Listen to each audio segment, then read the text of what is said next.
Hello, I'm Emma Hammett from First Aid for Life and onlinefirstaid.com. And today I'm going to talk about stress, anxiety, panic attacks, and in particular, exam time. So Anxiety UK say that 1 in 6 young people experience anxiety. And at no time is this stress felt more than at exam time. And we are in the midst of exam time, and for some they're just about to start taking all the exams, and then there will be that big push over half term as well to do that extra bit of revision and that last minute cramming. So whether you are doing just ordinary end of school exams, GCSEs, A-levels or university exams or exams for any other time, then these tips may well be useful. So it's really important to just have an open door. So as a parent, it's easy to assume that your child is stressed about exams, and assume that might be the problem if you're seeing some signs that something's not right. But try not to assume, try not to make any assumptions. I know it's easier said than done. And try and get onto some neutral ground and find out what's happening. Find out if there is anything that is worrying them and how you can help. So communication is absolutely key. Be non-judgmental. And if you're not the right person, because I know with teenagers sometimes parents may not be the right person, then try and help them to find someone that they can go to who they feel comfortable speaking with in order to air these issues. Because a lot of the things that might be worrying them, they may not need to worry about. So you can help. Encourage exercise, energetic activities, whatever they enjoy doing. Lots of kids love sport and lots of kids don't like sport, but there should be something energetic that they do like that helps. So be it walking, cycling, football, hockey, swimming, whatever it is, Zumba. So find something that they will enjoy, because exercise is proven to improve physical and mental well-being, but it really shouldn't be a chore. And encourage hobbies as well. So doing things that they enjoy in moderation should be very helpful. I have an issue with the Xbox and PlayStation, but actually I do recognise that they do enable them to have a degree of downtime. It just needs to, the addictive qualities just need to be balanced, but that downtime is important. The environment, make sure that they have somewhere that is their own, that they can escape to. Usually that's the bedroom, and that they are able to relax and chill out in there. For my children, they like working in their bedrooms, but if you read about this, the bedroom should be a place where people sleep and relax, and it can be harder for them if that is also the place that they're working, but be led by them, and make sure that there is also a regular bedtime routine, particularly in the lead up to exams and during exams.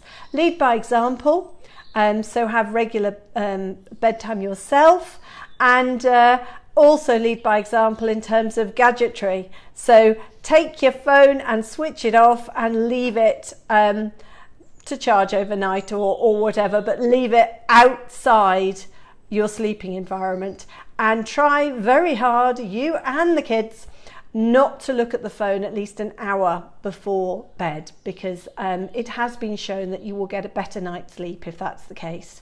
And there's all sorts of extra things that can help you to sleep. That's a whole nother side of things, but lavender can be helpful, a warm milk drink, and that regular routine.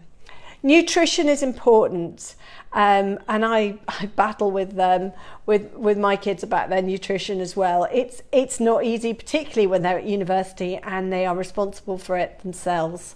Ideally, the 5 a day, the whole grains, a balanced diet, eating regularly, but it's not something I manage to do with my son in particular.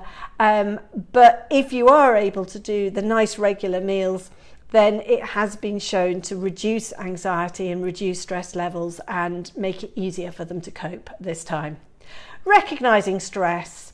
So various indicators, physical indicators, can be things like headaches, muscle tension or pain, dizziness, sweating, going to the loo more often, having trouble sleeping and being fatigued as well, and either an increased or a decreased appetite. So any of those can indicate that there might be something that's up. And emotional signs are things like just being overwhelmed, irritable, feeling a bit sick, shaky, anxious and fearful, low self-esteem, racing thoughts, constant worrying, difficulty concentrating, difficulty making decisions, and those can come and go at different times. And as I said before, talking on neutral ground is a good idea, so actually getting away is helpful.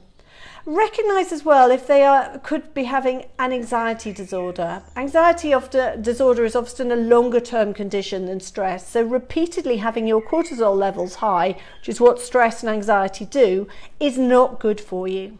So if you think it's more of a long term issue, then go and visit your GP, or go together to visit your GP, and encourage them to talk and see if you can, if there are some additional areas that your GP can help with too, an additional referral and some extra things. So other indicators that they might be having an anxiety condition is that the spells of anxiety are uncontrollable and long lasting. It's affecting their daily life. They're avoiding things, they're reluctant to participate in things, they're changing their behaviour. They're having muscle tensing like jaw clenching. They really are struggling to feel, to concentrate, and they often seem tired or possibly unhappy. So as I say, the GP can help, but things like breathing exercises and stretching, yoga is very useful for that, mindfulness, and just taking some time out. Regular physical exercise has got great benefits for this, and again, something they like. And some people find keeping a diary is very helpful as well. So just writing down the emotions and looking in order to spot triggers. Keeping stable blood sugar levels, so avoiding those peaks and troughs that can result in mood swings as well. And sleep is vital. So it's really difficult because it's a sort of cause and effect, that the anxiety affects your sleep, but if you're not having enough sleep, that can also trigger anxiety attacks. Now, panic attacks. Panic attacks are common when they literally are breathing out, breathing out, breathing out. They have that complete panic. And it's really important to know how to help them. So don't be judgmental, remain calm. The calmer you are, the calmer they will be. And the key is for them to gain control of their own breathing. And often people turn up in A&E having panic attacks. It can feel like a heart attack. You can feel very tight, or it can appear a bit like an asthma attack. Historically, people used to produce paper bags and get people to breathe in and breathe out to slow down their breathing. Now, the sort of chemical side of it makes sense with that, in them actually re-inhaling carbon dioxide, which switches off the brain's triggers to keep breathing so fast. But actually, people can then quickly become hooked on needing the paper bag, and it can actually cause more problems. And if it was an asthma attack and not a panic attack, it could make things worse. So please you don't need anything like that. So sit opposite them and encourage them to breathe in for 5 and out for 5, nice and calm. You can raise your arms sometimes to help them to do that. Just slow them down. Sometimes stamping their feet can help, getting them to sit down and relax, and removing them from whatever is stressing them, but as calm as you can. Try not to pressure them to feel better, or use logic to say, you're fine. It's an easy thing to want to say, but nice and calm and understanding, and they're not choosing to be anxious. And then once it's over, sit down calmly at another time and talk to them about it and see if there is anything that you can do to help. So going back through the cycle we've been through. Mind.com and Anxiety UK have some other really useful resources. So I hope that has been helpful. That's Emma Hammett from First Aid for Life and onlinefirstaid.com.